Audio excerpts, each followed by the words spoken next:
वेदानाम् अर्थसंघानां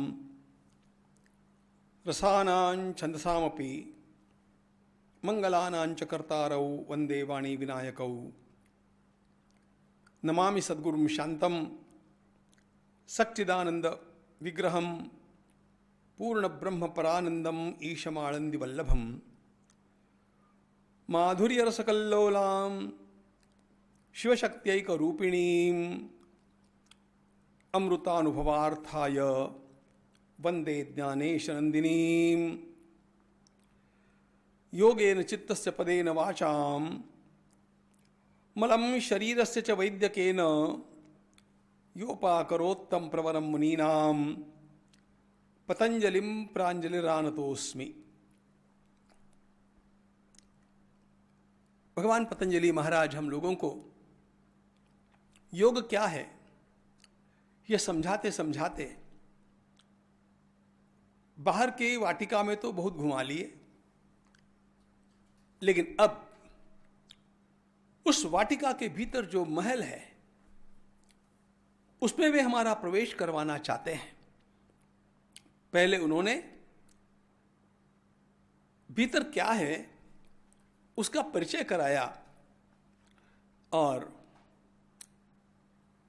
उनका परिचय कराते हुए कहा कि यदि आपको वास्तव में योग के अंतरंग में प्रवेश करना है और धीरे धीरे संप्रज्ञात से असंप्रज्ञात समाधि, विवेक ख्याति, धर्ममेघ समाधि और कैवल्य तक पहुंचना है, तो बहुत अच्छा उपाय ईश्वर का प्रणिधान करना यह है।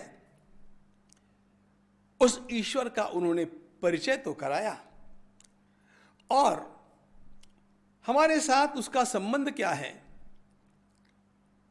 यह भी बतलाया। स एष पूर्वेशामपि गुरु काले नानवच्छेदात। कितनी बड़ी सुविधा हम लोगों को कर दी कि हमारे सारे गुरु लोगों के भी गुरु, गुरु परंपरा के आदि गुरु ईश्वर हैं। अब वे उस ईश्वर के साथ हमारा परिचय करा रहे हैं। अब उस विशाल महल के अंतरंग में हम प्रवेश कर रहे हैं। बतलाते हैं परिचय करते हुए कि उस प्रभु का नाम क्या है। हम कभी भी किसी को जानते हैं तो दो बातों से जानते हैं, एक तो उसका रूप और दूसरा उसका नाम। वेदांत में बार बार यह कहा गया कि सारा संसार ही नाम रूपात्मक है और रूप भी बाद में ध्यान में आता है, पहले नाम का परिचय हो जाता है।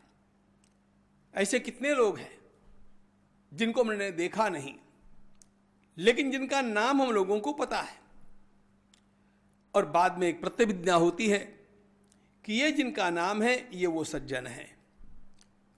तो ये नाम और रूप, इसमें उस ईश्वर का नाम बताते हैं।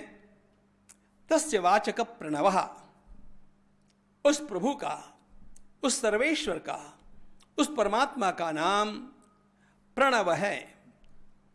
प्रणव यानी ओंकार। ओंकार उस सर्वेश्वर का नाम है, उस परम सत्ता का नाम है। अब वो ओंकार है तो उसको प्रणव क्यों कहा? इसलिए कहा कि ये प्रणव भी ओंकार का विशेषण है। प्रकर्षेण स्तूयते नूयते अनेन इति प्रणवः। प्रणव शब्द में यह बात संकेत से बतलाई गई कि जो प्रभु का ओम यह नाम है उसमें जिस प्रकार से भगवान की स्तुति की जाती है, उसके माध्यम से जिस प्रकार से भगवान की प्रार्थना की जाती है वो सर्वोत्कृष्ट है। प्रकर्षेण स्तूयते, ये बताया। यह भी बताया कि ये प्रभु हम लोगों को जो चाहे वो प्रदान करते हैं। हमारे यौगिक परंपरा में, नाथों में, जैसे भगवान पतंजलि की एक परंपरा है, नाथ संप्रदाय की एक परंपरा है, उसमें तो सीधे कहते हैं आपको जो चाहिए ओंकार से मिलेगा। ओंकारम बिंदु संयुक्तम नित्यम ध्यायन्ति योगिनः कामदम मोक्षदं चैव ओंकाराय नमो नमः। इस प्रकार का, इस ओंकार का प्रतिपादन हमारी परंपरा ने, एक परंपरा ने नहीं मित्रों, सब परंपराओं ने किया। कोई भी वैदिक ब्राह्मण ओंकार का उच्चारण किए बिना मंत्र नहीं बोलेगा। हम देखते हैं हमारे लगभग सभी संप्रदायों के मंत्रों के आरंभ में ओंकार आता है। भगवत गीता ने तो सीधे कह दिया, ओमित्येकाक्षरम ब्रह्म व्याहरन् माम। ओम इति एकाक्षरम ब्रह्म। ओम यह भगवान का एकाक्षर नाम है। यही बात ओमित्येतत् कठोपनिषदकार कहते हैं।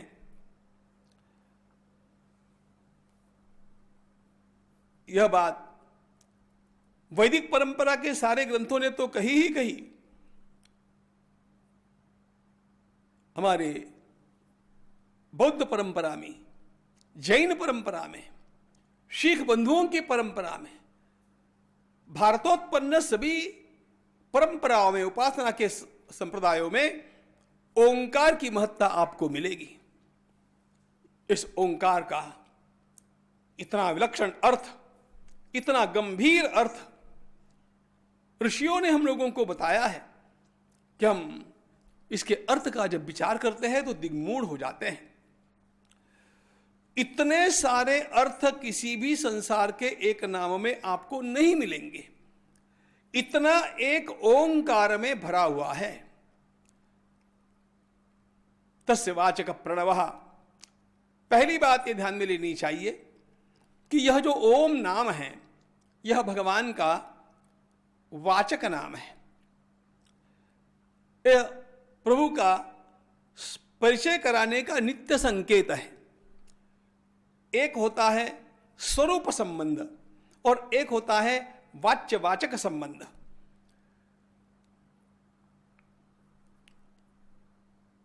आग या अग्नि, अग्नि का और उष्णता का स्वरूप संबंध है, लेकिन अग्नि शब्द का और उस ज्वाला का वाच्य वाचक संबंध है। उष्णता के साथ स्वरूप संबंध है। उष्णता यह उसका गुणधर्म है और कोई भी गुणधर्म वस्तु को छोड़ करके रहता नहीं। लेकिन अग्नि इस शब्द के साथ उस वह्नि का स्वरूप संबंध नहीं है। स्वरूप संबंध होता तो क्या होता पता है? अग्नि कहते ही आपका मुंह जलने लग जाता। उष्णता से तो मुंह जलेगा, अग्नि कहने पर नहीं जलेगा, क्योंकि अग्नि यह केवल उसका संकेत करता है। उसी प्रकार ओंकार यह परमात्मा का संकेत करता है। इसको भी ध्यान में रखना। और यह इसलिए भी ध्यान में रखना आवश्यक है कि हमारे देश में विभिन्न भाषाओं की जो विभिन्न लिपियां हैं, उसमें ओम को कैसे कैसे लिखा जाता है। मैंने ओम को लिखने के 18 प्रकार तो भी स्वयं देखे हैं। 18 प्रकार से। बंगला वाले लोग अलग लिखते हैं, आर्य समाज वाले अलग लिखते हैं, हम लोग कुछ अलग लिखते हैं। बंगाल में तो ओम कहते हैं, ऊम कहते हैं। ऐसा भिन्न भिन्न प्रकार की लिपियों में रूप की दृष्टि से देखा जाए तो ओम का लेखन अनेक प्रकार से होता है। ध्यान में यह रखना चाहिए, 1000 प्रकार से भी विभिन्न लिपियों में। अब अंग्रेजी में ओम लिखना हो तो कैसे लिखेंगे?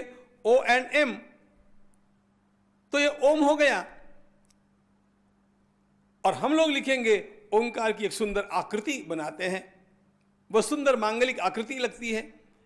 अब ये इस प्रकार से ओम को लिखने के तो कितने भी प्रकार हो सकते हैं, लेकिन ध्यान ये रखना ओंकार का उच्चारण एक ही है। और इसलिए तस्य वाचक प्रणवः, इस ओंकार का भगवान के साथ वाच्य वाचक संबंध है। ओम से वह ध्वनित होता, ओम परमात्मा नहीं है, लेकिन ओम परमात्मा का सर्वाधिक सन्निकट नाम है, वही उसकी पहचान है। तस्य वाचकः प्रणवः। अब यह जो ओम है, अभी हमने देखा था कि इस एक ओम शब्द में इतना सारा छिपा हुआ है, संसार का कोई भी शब्द इतना अर्थ गंभीर दिखता ही नहीं है, कोई भी एक शब्द नहीं है जितना ओम है। और इसका बहुत विस्तार के साथ विचार उपनिषदकारों ने किया।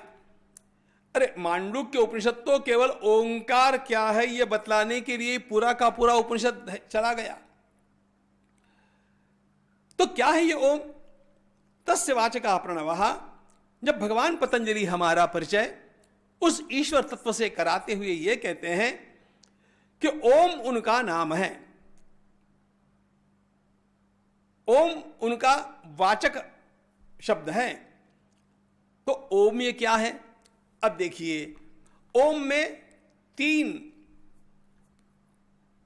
उच्चारण आते हैं, अ, उ और म।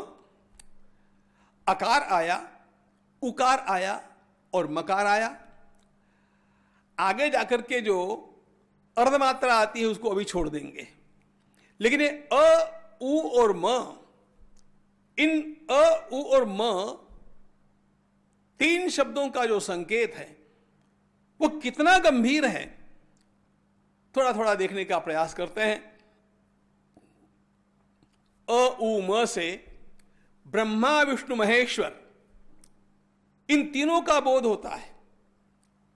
इन तीनों देवताओं को तो आप लोग सुन करके तो जानते हैं। ब्रह्मा सृष्टि के निर्माता है, विष्णु सृष्टि के पालक है और शिव रुद्र सृष्टि के संहारक है। अ, उ, म कहते ही इन तीनों का बोध एक स्थान में हो गया। अब अ, उ, म इन 3 शब्दों से और भी बोध होता है हमारा स्थूल शरीर, हमारा सूक्ष्म शरीर और हमारा कारण शरीर। अ, उ, म इन 3 शब्दों से और एक महत्वपूर्ण बोध होता है हमारी जागृतावस्था, स्वप्नावस्था, सुषुप्ति अवस्था। इन तीनों को अ, उ, म इन 3 पदों से हम लोगों के सामने रखा गया। हम लोग या तो जगते हैं या तो सोते हैं गहरी नींद में, अथवा नींद में तो है लेकिन सपने देखते हैं। तो जागृत अवस्था, स्वप्नावस्था, सुषुप्ति अवस्था। अब आप कहेंगे इन अवस्थाओं को आप हमारे सामने क्यों बोल रहे? बतलाता हूं। इन 3 अवस्थाओं का विचार ओंकार के त्रिपाद से करते हुए ही मांडुक्य उपनिषदकार ने सारा ब्रह्म ज्ञान उसमें ला भरा है, केवल 3 शब्दों में।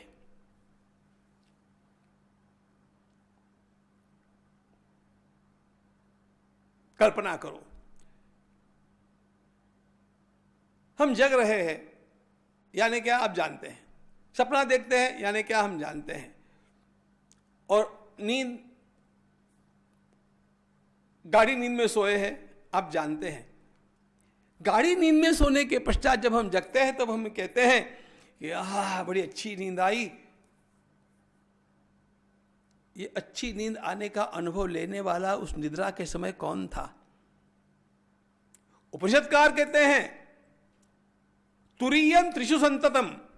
इसलिए 3 अवस्थाएं नहीं है केवल, जागृत स्वप्न सुषुप्ति इन 3 अवस्थाओं का एक साक्षी है जिसको तुरीय अवस्था कहते हैं। अर्धमात्रा स्थिता नित्या या अनुच्चार्या विशेषतः, उसको अर्धमात्रा कहते हैं। और यह अर्धमात्रा तीनों में समाविष्ट है। वह स्वप्नावस्था की भी साक्षी है, जागृतावस्था की भी साक्षी है और सुषुप्ति अवस्था की भी साक्षी है। तुरीयम त्रिषु संततम।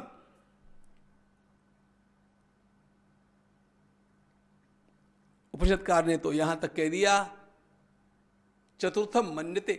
यदि हमने उस तुरीय अवस्था को जान लिया, अब बताइए यहां कोई वैकुंठ जाने की बात है, कैलाश जाने की बात है? केवल अपना आत्मनिरीक्षण करते हुए अपने भीतर वे परमात्मा कैसे विराजे हैं और उन्हें हम अपने भीतर कैसे खोज सकते हैं, इसका विज्ञान मांडुक्य उपनिषदकार ने हम लोगों को प्रदान किया, जिसके ऊपर गौड़पादाचार्य जी महाराज ने विशाल भाष्य लिखा और उसमें इन 3 बातों का ही विचार किया है। अब हमारे सामने जो सीमित समय है उसमें मैं केवल संकेत करते चलता हूं। तो ये 3 हमारी रोज की जो अनुभव की अवस्थाएं हैं, उन 3 अवस्थाओं का साक्षी कौन है, खोजो। मैंने एक दिन एक प्रश्न बतलाया था जिसका उत्तर कृष्णमूर्ति भी नहीं दे पाए थे। एक विचार समाप्त हो गया और दूसरा विचार जागृत नहीं हुआ, उसके बीच में हम कहां होते हैं? अब यहां पर कितनी प्रैक्टिकल बात है, यह हमारे रोज की जीवन की बात है। हम अपने भीतर भी झांकना सीख जाए तो परमात्मा दूर नहीं है मित्रों, लेकिन कैसे झांके, इसकी सहायता हमें इन ऋषियों के ग्रंथों से प्राप्त होती है। तो अब हम व्यष्टि की ओर से देखें और समष्टि की ओर से देखें तो अ उ म इन तीनों का और भी अलग संकेत मिलता है। व्यष्टि की दृष्टि से यानी गलती हो गई, समष्टि की दृष्टि से यानी पूरे संसार के अस्तित्व की दृष्टि से विराट, हिरण्यगर्भ और ईश्वर अ उ म ये इसके सिंबल प्रतीक है। और व्यष्टि की मेरे शरीर की दृष्टि से देखा जाए तो विश्व, तेजस और प्राज्ञ ये तीनों अ उ म इन तीनों के प्रतीक है। अ उ म उन 3 अवस्थाओं के प्रतीक है। एक बात और है, तमोगुण, रजोगुण और सत्वगुण, इनका भी यहां पर प्रतिबिंब आता है। अब एक बात और महत्वपूर्ण हम लोगों को देखनी चाहिए, जो प्रायः हम लोग देखते नहीं है। हमारी वाणी के 4 प्रकार है। अरे जितना विचार भारतीय मनीषियों ने किया है उतना इन बातों का विचार आपको संसार में कहीं पर देखने नहीं मिलेगा। हम जो मुख से बोलते हैं उसको वैखरी वाणी कहते हैं,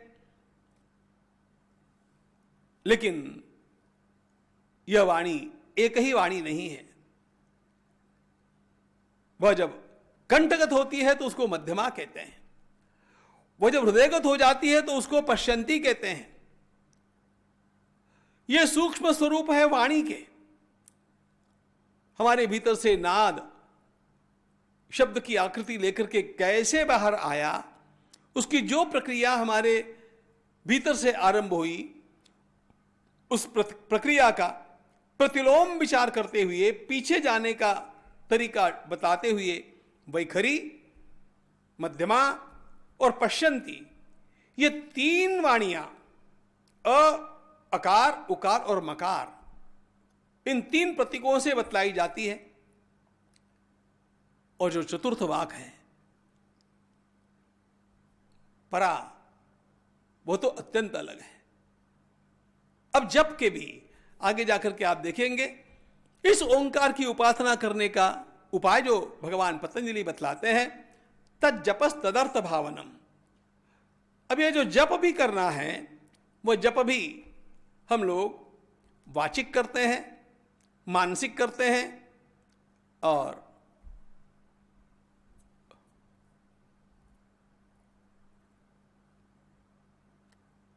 उसके 3 प्रकार है। वाचिक जप किया गया, फिर उपांशु जप किया गया, फिर मानसिक जप किया गया। वाचिक, उपांशु और मानसिक। अ उ म अब इसके पश्चात परावाणी के साथ एकरूप होकर के केवल ध्वनि मात्र रह जाता है। वहां पर कोई शब्द नहीं, कोई तरंग नहीं। इस प्रकार का प्रतिलोम चिंतन करते हुए हम अपने भीतर के उस परमात्मा तत्व तक जाकर के पहुंच सकते हैं। यह बताना चाहते हैं भगवान पतंजलि हम लोगों को। तस्य वाचक प्रणवः, इससे थोड़ा कठिन तो है, लेकिन निराकार उपासना कैसे की जाती है यह बतलाने के लिए यह भी आवश्यक है। अब सगुण साकार की भी उपासना, ईश्वर की उपासना कैसे की जाती है, इन्हीं सूत्रों के मध्य से हम लोग सरलता से भी देखेंगे। ज्ञानेश्वर महाराज की जय।